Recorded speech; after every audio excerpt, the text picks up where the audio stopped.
Hello everyone, welcome to our channel growing up together. আমি অনুষ্কা। আমি আজকে তোমাদের সাথে শেয়ার করব বেবিদের জন্য ডালিয়ার খিচুড়ির রেসিপি। এই খাদ্যশস্যটি ডালিয়া নামে পরিচিত হলেও এইটি আসলে গমের ভাঙা অংশ। ডালিয়ায় প্রচুর পুষ্টিগুণ আছে। এতে রয়েছে প্রচুর পরিমাণে ফাইবার ও মিনারেল। এছাড়াও রয়েছে ফসফরাস, ম্যাগনেসিয়াম আর আয়রন, যা বেবিদের শারীরিক ও মানসিক দুইভাবেই বিকাশে সাহায্য করে। এছাড়াও বেবিদের হজমের সমস্যার সমাধান করে ও রোগ প্রতিরোধ ক্ষমতা বাড়ায়। তাই বলবো বেবিদের অবশ্যই ডালিয়া দিন। 10 মাসের পর থেকে ব্রেকফাস্ট, লাঞ্চ কিংবা ইভিনিং এর টিফিনে ডালিয়া দেয়া যেতেই পারে। তো চলো এবার আমি তোমাদের সাথে শেয়ার করে নিই কিভাবে কোকোর জন্য ডালিয়ার খিচুড়িটা বানিয়ে থাকি। আমি যেহেতু কোকোকে এখনও তেল দিই না, সেই জন্য আমি ঘি দিয়েই বানাবো। আর এই ঘিটা সম্পূর্ণ আমাদের বাড়িতে তৈরি, তোমরা তেল দিয়েও বানাতে পারো।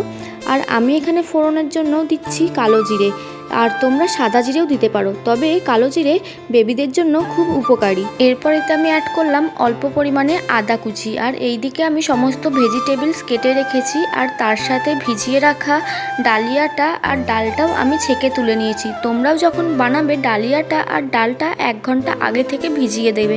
আর এই দিকে সমস্ত ভেজিটেবলস ভাজা হয়ে যাওয়ার পর আমি এখানে ডালিয়াটাও দিয়ে দিচ্ছি। তারপরে ডালিয়াটাও বেশ কিছুক্ষণ ভেজে নেবার পর যখন দেখবে লাল হয়ে এসেছে আর বেশ সুন্দর একটা স্মেল বেরাচ্ছে, তখন বুঝবে যে ডালিয়াটা ভাজা হয়ে গেছে।